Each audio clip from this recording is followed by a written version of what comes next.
everyone, it's Andy from Maestro on the Moshpit here, and look who I found, Out Kaine. Welcome. How you doing? You alright? Yeah, we're really good. For people that have seen you guys on, as we talked off camera, the viral interview from Rock and Metal Circus, that was an interesting experience. Yeah. And you can remember it. I can vaguely remember, only because of the recording. Only because. So what you've seen is what you remember. Yeah. You know what, this is going to go right over my head because I wasn't. Oh no, even you there. weren't in it. Oh, yeah. No, I was out picking daisies in the nearby field. Well, that might have been said on camera at some point. So since then, like I say, because you're not actually playing here this weekend, it's a nice catch up with you guys. Obviously, finishing the tour with Love Hate. Mm-hmm. How's that gone? Yeah, it's awesome. Amazing. So I believe you did it last year. We did it last year, and then Jizzy called us up in the summer just gone, saying we want to do it again with them. It's their last time. So fuck yeah, that'll be amazing. Does it just feel like a catch up with the guys? Yeah. So, I mean, there's two different members of the band now, but we've become really good friends with them now. And you guys are just you guys, irrespective. Yeah. We see the pits on Terrible. face, but we just see Disgusting. everything. Yeah. You say disgusting. And all I can say is. Well, no, the two real disgusting ones aren't here right now. Yeah, I know of that one, but we won't go into that one. So I was going to say, what we're doing is, because we've come here just for today, because I can't let my grandparents have my daughter. My daughter sat over there, my highly influential daughter, who we show. I think she's colouring. Yeah, she's Or Sudoku. She's drawing a picture of Dean. Yeah. But it's one of these, because she actually watched that video, and she's kind of like, where was that worm? And I'm kind of going, There's no worm. It doesn't matter. We'll just leave that well alone. You know the King Arthur story? Yeah, because you guys seem to be, apart from this tour, you've got so many things happening. Because obviously you did the Rockmantic. We did Rockmantic a couple of weeks ago, yeah. And then things happened. This didn't come. You got the tour. There's plenty more in the pipeline. Yeah, there's a hell of a lot coming up. And there's an awful lot that we're not allowed to talk about. Because I got told if I mentioned a lot of them, I would get shot. So I'm not going to mention... I think it'll be the same for us as well. Yeah, so we'll leave that one alone. Not.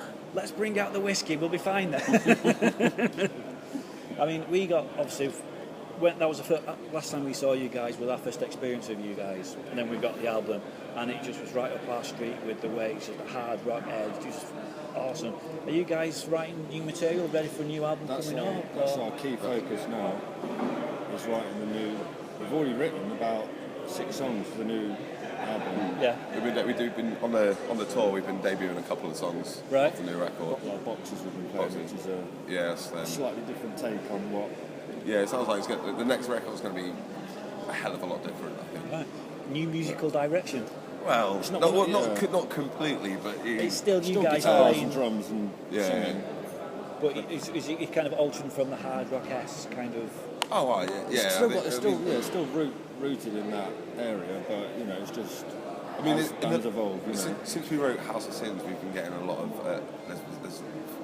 of like sort of country music influences and even like pop music and just expanding. Yeah. So I'll be honest. Until we've actually gone to the studio, until we've gone to the chapel, it's all done. But I don't know what it will sound like. But, but you've got the concepts there for the songs. You've got it all down. It's like anything, when you write the songs, from when you write that initial song, however it starts off, it's always going to change by the time you get to the studio. Like half the songs on House of Sins was completely different until we recorded it. Well, to say completely different, but you know what I mean. Yeah, it's one of those. It's when someone will suggest a different riff or a different whatever it may be, and it just kind of evolves. Yeah. I mean, it seemed to go down really well with everyone. I mean, the acclaim with it, and you've got that many people waiting, shall we say, for the new record. I mean, I think we're going to do as a stopgap in between the next record. We're thinking of doing an acoustic album or EP. Awesome. We played a show on this tour. We played 2 nights in Edinburgh at Bannerman's. The first night was an acoustic night, so it was quite cool. All like on high stalls and it was on the floor, like everyone around you, and it was like completely different from what we used to. But it went down so well, didn't it? Very similar to our interview, but without the instruments. More or less. And no tape one. No, well, I don't know. We won't. I'm a bit annoyed actually. When we played at the Underworld last week. Danny actually made a tombstone on the toilet backstage because that's where he first pooed a bit of him out. So fuckers replaced the toilet seat. Really? Yeah, I'm not very happy about that. Oh, R.I.P. We brought flowers and everything. Yeah. Just before we left, we engraved a new effigy on there just to keep him, immortalised in history. So we considered him the fifth member of the band at the time. Yeah, I know. It was a dark day. And it's a shame we weren't playing the Abervale show the other day, because we would have gone to the service station where his final resting Stretcher place is. services. Yeah. First cubicle is to go in on the right. Half of him was at the Underworld in Camden, half of him was in Stretcher services. Oh, That's where he eventually got pulled out, apparently. I didn't know until that interview that he actually pulled him out. I learnt an awful lot that weekend. Some good, some bad. But interesting. Very, very interesting. What was it? I remember we were saying on that tour when it all happened. Yeah. He didn't want to, because it was a night where we had to share it, like two of us had to share beds, and like me and Dean are brothers, so it's always automatic that I have to share a bed with him, and he's the most disgusting member. But so he had to share with Danny, so I'm just telling him, it's like, it comes out at night, just kind of have a little look around, like find little some more inhabitants. It's like a badger. Yeah, forages. You see, the worrying thing is, my wife's going to be very quiet on this one, but we went back and I went to my mum and dad's and we started talking. And mum goes, yeah, you had one when you were a kid. I'm going, what the fuck? You had a tapeworm? Apparently so. I mean, look at that. Did you give it a name? Or? I don't remember this. No. What was his name? I don't fucking remember. We can retrospectively give it a name. Get a name. I think that's a bit bloody disrespectful. Well, I'll tell you what.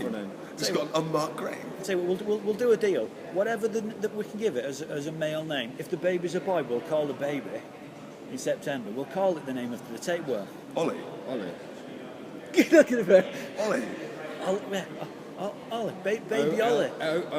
You can just imagine that conversation years to come. It's like, why did you call me Ollie?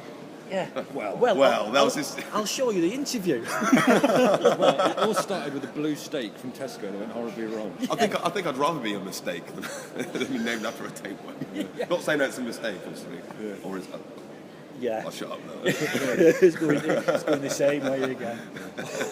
I'm pregnant. Shit. Yeah, but we officially got married, then found out pregnant, so it's kind of like whichever one you want to come first, but it was the marriage or the pregnancy.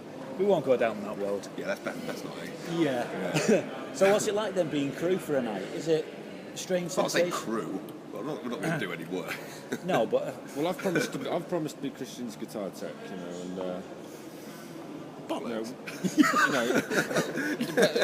But it works both ways. I'll be his guitar tech, but it depends how many gifts and presents and I get in return. Yeah. Well, I've already got my yeah. He's bag.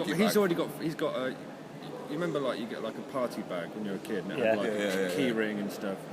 What have you got? You've got picks, strings. Is that it? yeah. Other things don't really want. Oh, there's other things, yeah. Oh, we're not allowed to discuss those on camera. No. Are you sure you don't want to mention them?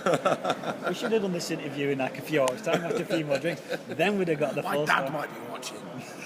Then there's That's like me saying, my dad might be watching, and I'm talking about me as a kid, that they embarrassed me in front of me. What? We won't go down that way. So they're going to put on a good show, It's the last. It's the last ever Love Hate show. Love Hate show. So I imagine they're going to pull out all the stops. I mean, last night was. They were incredible last night. Top form last night. Yeah. Great stage. There was a massive crowd. And even in London when they played, as you said, it reminded him. all I'm going to say is we're going to zoom in. I was trying to make a really poignant point then. Sorry, go on. And he said it reminded him back in the day when they were big, and it was he got that feeling of love hate, as it were. Yeah. Because the audience was so. But for you guys, it's going to be something that you can always look back to say you were invited along on the final tour. It's a big thing for it. Like Love Hate, one of our biggest influences when we started. So. To have this opportunity is incredible. Yeah, awesome. When we were on the road with Adler a couple of years ago, that Blackout was in one of the CDs in the van, that was constantly on rotation. It was, yeah. It's just gone full circle. Yeah, totally. Awesome. Yeah. Well, I'm going to say thank you very much for this, guys. It's been an absolute pleasure catching with you guys. And then by the time you got the album started, we'll have another catch up. We're going to have to. You're going to have to make this a regular occurrence. By then, we'll find out whether the baby's been called Ollie. Please do. It's a shame you haven't got a camera on me, why? It's a popular name for a boy. Yeah. Like I'm going to get shot after this, aren't I? I can see it now. Enjoy your night, guys. And It's you, been a mate. pleasure. Cheers. Cheers Take for care. that, guys. And we'll catch up again. Nice one.